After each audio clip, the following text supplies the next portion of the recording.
Essuie-glace ou allumage des phares automatiques, limitateur et régulateur de vitesse, ABS et ESP, vous ne le savez peut-être pas, mais votre voiture est truffée d'électronique pour aider votre conduite. Les ADAS, Advanced Driver Assistance Systems, soit en bon français système d'aide à la conduite, n'ont pas fini de nous assister. Zero Tracka est allé rencontrer un technocentre automobile où l'on teste ceux qui équiperont nos autos de demain.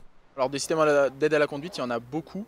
Le système ABS-ESP qui est obligatoire sur tous les véhicules de série. Mais maintenant, on a plein de systèmes qui sont de plus en plus répandus sur plein de véhicules haut de gamme, comme le freinage d'urgence, le test qu'on peut réaliser ici sur cette piste-là. Et le véhicule freine à notre place complètement de manière autonome. C'est un système d'aide à la conduite d'urgence, donc ne jouez pas trop avec pour voir si ça fonctionne. Le principe, c'est de dire lorsque le conducteur manque d'attention, c'est le véhicule qui va prendre le relais et arrêter pour éviter une collision ou tout du moins diminuer les risques inhérents à cette collision.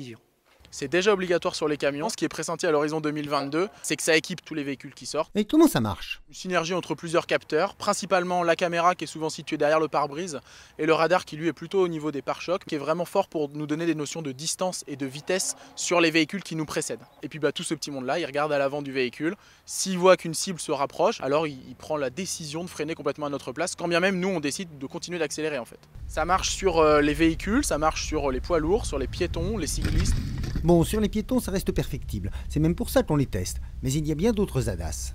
Les plus connus, c'est le suivi de ligne. Alors suivi de ligne, c'est une manière un peu vulgaire de le dire, mais c'est tous les systèmes qui vont nous permettre de nous maintenir dans la voie. Parfois, c'est juste une alerte et on fait ce qu'on veut de cette alerte. Parfois, réellement, le volant tourne et on revient dans notre voie. On a aussi un système de régulateur auto-adaptatif. Le conducteur va choisir une vitesse et s'insérer dans un flux de circulation.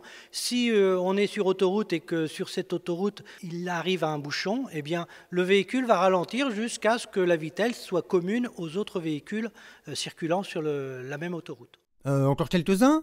Il y a quelques autres systèmes aussi, la détection d'angle mort, très confortable, on a une petite LED qui s'allume au niveau du rétroviseur. Ce qui est manœuvre de parking aussi, parc assist, c'est pas mal à la mode, même si c'est sur des vitesses plus faibles. On a la vision à 360 degrés, 4 caméras qui situées sur les 4 côtés du véhicule, qui surveillent le véhicule et nous montrent ce qui se passe tout autour. Comme si un oiseau était en train de nous filmer. Et des nouveautés qui arriveront, je pense la prochaine grosse nouveauté, les phares intelligents. On va rester tout le temps en plein phare et la caméra va gérer l'éclairage au sol, c'est-à-dire qu'on va générer des zones d'ombre pour éviter d'éblouir les autres usagers ou mettre en évidence par exemple un véhicule qui sera arrêté sur le bord de la route. C'est la voie royale vers la voiture autonome.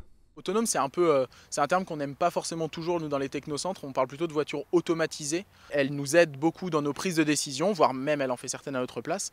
La Convention de Vienne continue de dire que le seul responsable c'est le conducteur, et tant mieux, c'est bien.